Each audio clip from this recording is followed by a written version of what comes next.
чоң рахмат.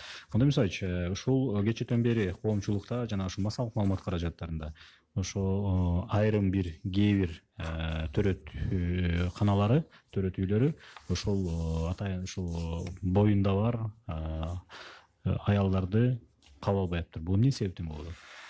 Siz жақсы көтөрдүңүз, кече көтөрүлгөн ошол парламентте көтөрүлдү, андан кийин ошол массалык маалымат каражаттарында көтөрүлгөн учур боюнча ыкчам жумушчу тобу түзүлүп, кечинде эле министрдин башчылыгы боюнча бизде талкуу болду. Мына бүгүнкү күнү ошол мен фамилия аты жөнүн айтпай эле коеюн, АЭ деген ошол Кыргызстандын жараны 82-жылы туулган.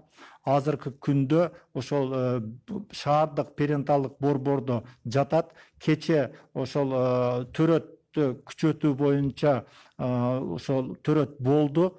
Эми тилекке каршы чын эле ошол ымыркай ал тирүү эмес экен, өлүк ымыркай чыкты. Бирок бүгүнкү күндө ошол жарандын абалы жакшы эле.